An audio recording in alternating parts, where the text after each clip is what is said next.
Aujourd'hui, je vais te dire ce qu'il ne faut pas faire si tu ne veux pas ressembler à ça auprès de tes clients. Tu pourras déduire les qualités que doit avoir un vendeur pour être performant et gagner un maximum d'affaires. 1. Le manque d'empathie. Mais l'empathie, c'est quoi ?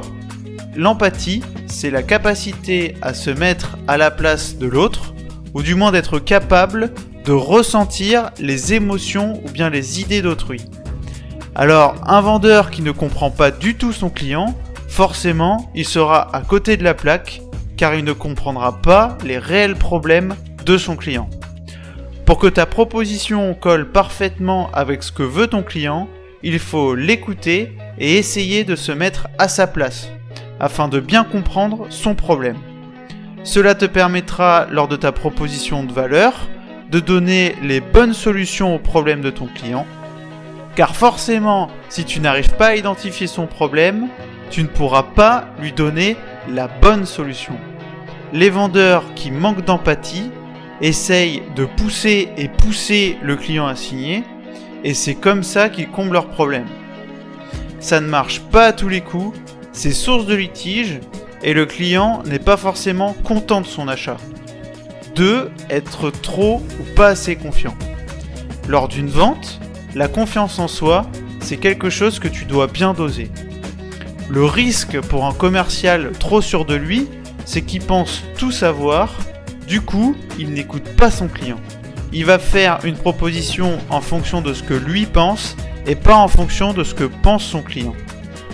Le risque aussi, c'est de paraître trop directif pendant un rendez-vous. Si tu dis à ton client ce qu'il lui faut sans même l'avoir écouté, ton client, petit à petit, il va avoir une mauvaise image de toi et il perdra également confiance en toi. A l'inverse, si le commercial n'a pas confiance en lui, c'est aussi un problème. Parce que comment tu veux qu'un client ait confiance en toi si toi-même tu n'as pas confiance en toi ? C'est aussi valable dans la vie de tous les jours. Pour te mettre dans la meilleure position, il faut que tu inspires confiance. Je suis sûr que ça t'est déjà arrivé d'avoir en face de toi un commercial mal à l'aise, qui ne connaissait pas bien son offre, et à ce moment-là, on a tous la même réaction, on va se demander ce qu'on risque à acheter son produit plutôt qu'à un autre. Et c'est pour ça que vous devez inspirer confiance, parce que ça rassure le client et ça l'incite inconsciemment à choisir votre produit. En revanche, selon moi, je pense qu'il est plus simple de travailler sur sa confiance en soi lorsqu'on n'est pas assez confiant plutôt que lorsqu'on l'est trop. Tout simplement parce que il est très difficile pour quelqu'un de très confiant d'admettre qu'il est trop confiant. C'est une histoire d'ego en fait. Il se trouvera toujours des bonnes raisons pour se dire que ce n'est pas le cas. Et je te propose 3 astuces pour être plus sûr de toi. Observe quelqu'un qui pour toi est confiant et entraîne-toi à avoir la même posture que lui. Je suis sûr qu'il se tient bien droit, qu'il sourit facilement et qu'il est à l'aise avec les gens. La clé, c'est de rester authentique. Sois naturel, n'essaye pas de t'inventer un personnage, ton entourage le sentira. Mais reste toi-même avec ta personnalité et assume ça. Prépare bien tes rendez-vous.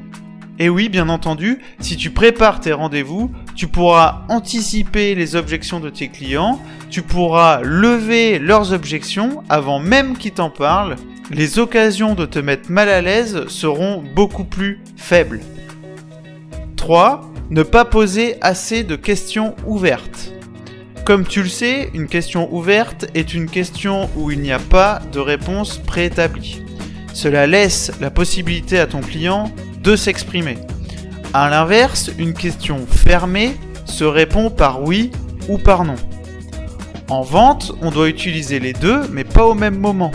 On va utiliser la question fermée pour une prise d'accord avec ton client, et on va utiliser la question ouverte pour en savoir plus sur lui. L'erreur ici, c'est de ne pas en poser assez.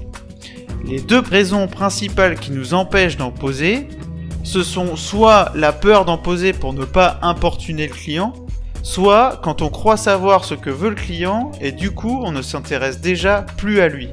On s'intéresse qu'à notre proposition qu'on va lui faire plus tard. Les questions ouvertes vont te permettre de mieux comprendre les problématiques de ton client. Elles t'apporteront de précieuses informations sur ce qu'il veut, les points sur lesquels il est sensible, ses motivations d'achat, son processus d'achat. Ces informations te permettront d'adapter ton discours à ton client et en plus, tu le feras parler, ça lui donnera de l'importance et tu paraîtras plus sympathique pour lui. Les questions ouvertes commencent pratiquement toujours par les interrogations suivantes. Quoi ? Qui ? Où ? Quand ? Comment ? Combien ? Et pourquoi ? C'est le fameux QQOQ CCP. 4. Le manque de prospection. Le temps où on attendait tranquillement que les clients nous appellent n'existe plus. À moins que vous soyez dans une niche sous-exploitée et que vous êtes tout seul, mais ces cas sont vraiment très rares. Aujourd'hui, tu dois faire de la prospection car la concurrence est bel et bien là et elle va te prendre des clients, même les plus fidèles.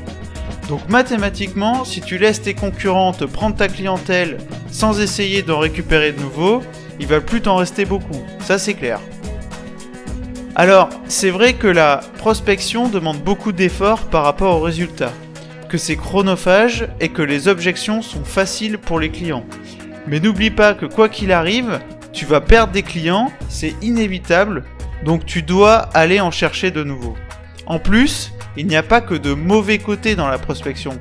Cela te permet d'agrandir ton réseau et de rencontrer de nouvelles personnes, de lever de nouvelles affaires, et selon moi, c'est extrêmement motivant, surtout en cas de réussite.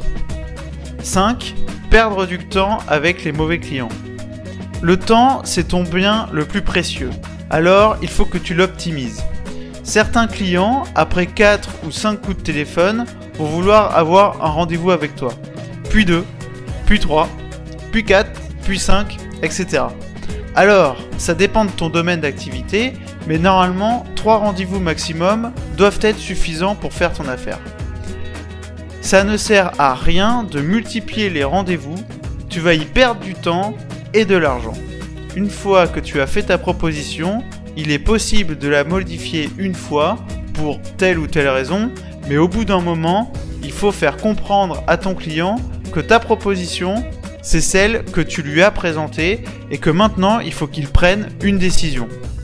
Tu feras gagner du temps à ton client et à toi-même. Il y a également le client négociateur acharné. Alors celui-ci, il fait beaucoup traîner les affaires, mais il est assez facile à reconnaître car la question du prix est très souvent remise sur la table.